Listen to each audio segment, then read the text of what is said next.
하나님의 축복의 모든 사람들, 여러분들의 삶 가운데 오늘도 하나님의 손길, 하나님의 섭리, 그리고 하나님의 어떤 역전하심이 함께하길 원합니다.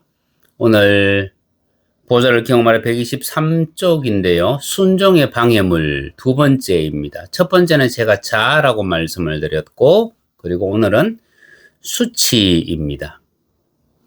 여러분, 우리를 향하신 하나님의 은총, 그것은 사단으로 하여금 시기심을 불러일으킵니다. 왜냐하면 하나님께서 우리에게 주시고자 하는 최종적인 것은 뭐냐면 하나님 당신의 보좌입니다. 그리고 하나님은 하나님 자신을 우리에게 주시기를 원하세요.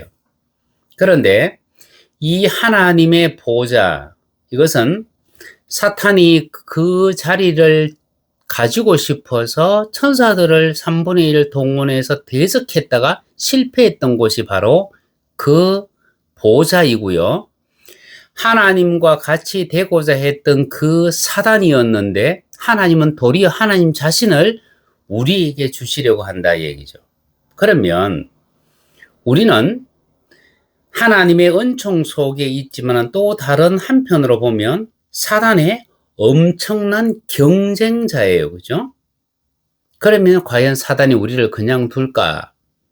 하나님께서 우리에게 은혜를 주실 때마다 우리 안에 선한 씨앗을 뿌릴 때마다 그 씨앗은 하나님의 영광을 위한 은사일 수도 있습니다. 그것은 장차 하나님께서 하실 일에 대한 우리의 부르심일 수도 있습니다. 이것이 우리 안에 씨앗이 딱 떨어지면 하나님은 다시 그것을 우리 안에서 자라게 하세요. 그런데 사단은 우리 안에서 하나님의 선한 것들이 자라는 그 꼴을 못 보는 거예요. 그래서 결국은 뭐냐면 우리를 억압하고 우리를 고통 속으로 내어뭅니다. 우리를 향한 부르심이 크면 클수록 사탄의 시기심도 더 커지고 우리를 억압하는 사단의 그 억압의 강도도 훨씬 더 커진다. 그런데 그것을 견디어내어라. 그 원수의 억압 속에서 우리에게서 나타나는 것이 뭐냐면, 드러나는 것이 뭐냐면 그것이 수치라고 하는 것이 드러나요. 여러분, 이 수치는 한편으로 보면 사단이 제일 싫어하는 것.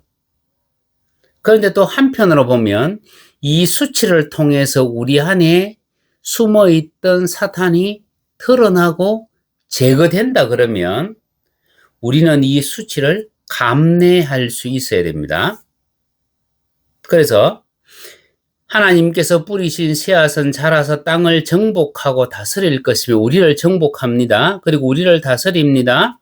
하나님을 만족시킬 것이라는 것을 알기 때문에 사단은 가장 가까이 있는 그 누군가를 통해서 하나님의 축복의 사람들을 억압합니다.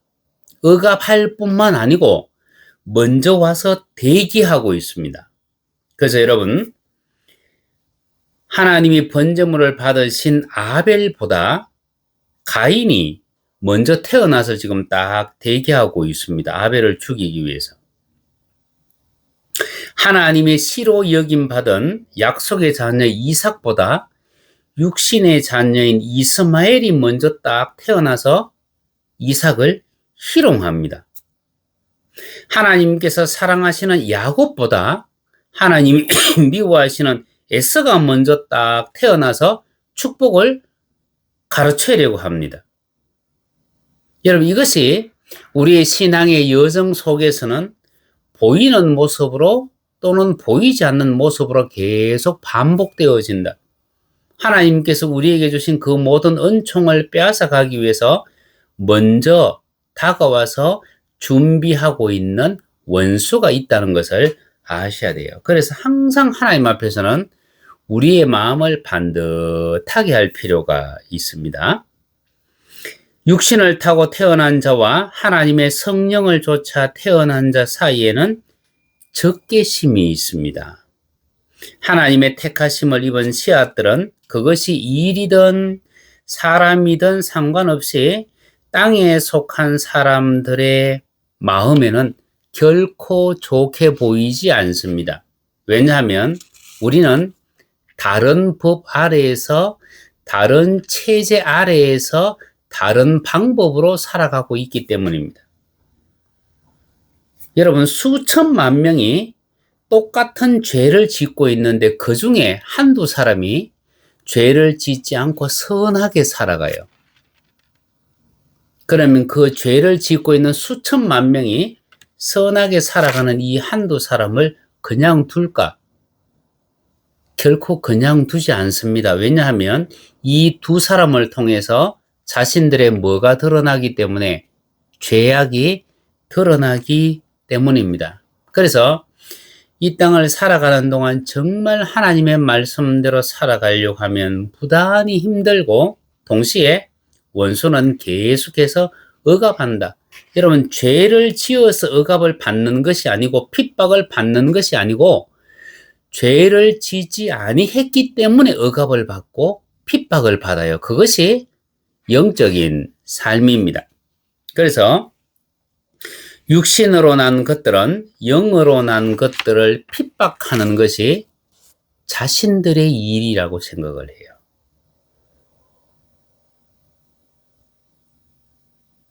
이스라엘 백성이 왕을 요구하고 왕을 세워 나라를 다스리는 과정에서도 알곡과 가라지 비유를 현실성 있게 보여주고 있습니다. 왕을 세워달라는 백성의 요구는 뭐냐면 이웃 나라에 자기의 왕을 보이기 위함이었습니다. 하나님은 보이시지 않으시잖아요. 그런데 이웃 나라들을 보니까 왕들이 다 있잖아요. 우리도 이런 훌륭한 왕이 있다 했을 때에 세워진 왕이 베냐민 지파의 사울입니다. 여러분, 이 사울이라는 이름의 뜻은 간구하다는 뜻이에요. 간구한다. 여러분, 간구한다는 얘기는 하나님 뜻을 나에게 말씀해 주십시오가 아니고 내가 원하는 것을 하나님 앞에 구하는 거예요. 자기 방식을 요구하는 거예요. 여러분, 백성들의 입장에서는 자신들의 주장하고 너무나 잘 맞는 거예요. 하나님은 아직은 왕이 필요 없다 말씀을 하셨지만 백성들은 아닙니다. 우리는 왕이 있어야 되겠습니다. 자기의 뜻을 관철시키기 위해서 노력했는데 그때 등장한 사람이 베냐민 지파의 사울이라는 이름의 뜻은 간구한다. 그런데 그는 이스라엘 백성들 중에서 가장 준수하고 가장 잘생겼고 가장 키가 크고, 그러면 여러분 이웃 나라의 왕들과 다 견주어 보니까 이 너무나 멋있잖아요. 그죠? 하나님의 다스림이 아니라 사람의 다스림을 원하는 이스라엘 백성들에게 크고 잘생긴 이 사울은 안성맞춤이었다는 얘기입니다. 하나님은 눈에 보이는 대로 판단하고 쫓아가는 그 백성들을 그냥 허용해 놓으셨어요. 그리고 그것에 대한 책임은 백성 스스로 져야만 했다는 얘기입니다. 여러분, 이스라엘 백성이 보기에 크고 준수한 사울은 주변의 다른 나라 왕들보다 훨씬 더 훌륭해 보였습니다. 그런데 딱 2년 뒤에 망령된 행실로 책망을 받습니다. 망령된 행실은 뭡니까? 하나님의 사람 사무엘이 도착하기 전에 자기가 번제를 드려버리는 거예요. 아까 여러분 사울의 이름의 뜻이 뭐라고 말씀드렸습니까? 간구한다. 자기 방식으로 요구한다는 얘기입니다. 여러분, 사울 속에는 하나님을 향한 열심이 없었습니다.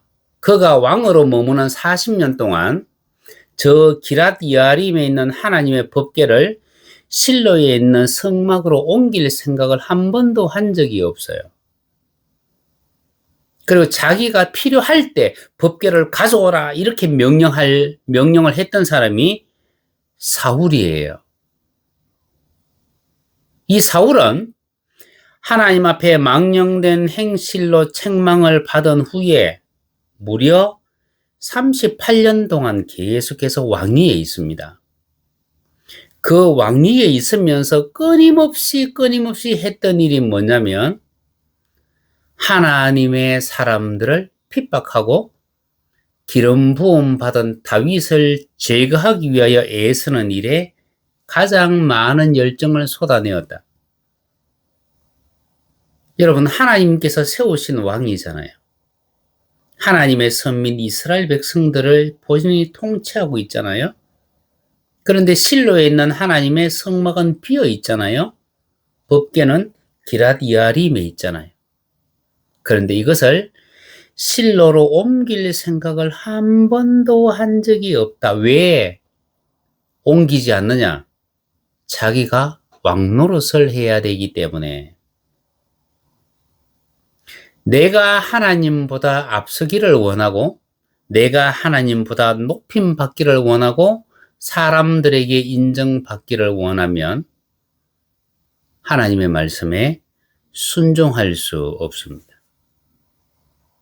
그는 전쟁하는 군사들에게 금식을 선포. 여러분, 먹지 않고 어떻게 전쟁을 할 수 있습니까? 지난 시간에 말씀드렸던 것처럼 아말렉을 다 제거하라는 말씀에 불순종하고요. 자기를 위하여 기념비를 세우고요. 하나님보다 백성들을 더 두려워하고요. 그리고 자기를 높이는 일에 정말 열심이었던 사람. 자기를 높인다는 얘기는 자기가 주인공이 된다는 얘기입니다. 내가 영광에 취해 있으면 내 속에 있는 악은 떠나가지 않습니다. 왜냐하면 내 속에 있는 악도 영광에 도취되어 있기 때문에. 그런데 내 속에 있는 악을 제거하는 것은 내가 바닥을 치는 거예요. 바닥을 친다는 얘기는 내가 수치를 경험한다는 얘기입니다. 그 수치를 경험하는 그 속에서 내 안에 영광에 미쳐 있던 사단이 나를 버리고 도망을 가요. 그래서 우리가 삶 가운데 믿음의 여정 가운데 때때로 하나님께서 허용하시는 고난이 있습니다. 그 고난은 우리 안에 있는 악을 제거하는 하나님의 도구입니다. 그래서 무조건 잘 되고 무조건 평안하고 무조건 영광 가운데 취하는 것이 아니고 하나님께서 우리를 손보실 때가 있으시다. 그때는 때때로 우리가 수치를 당한다 할지라도 하나님 앞에 겸손히 자신을 내어 맡길 수 있어야만 합니다.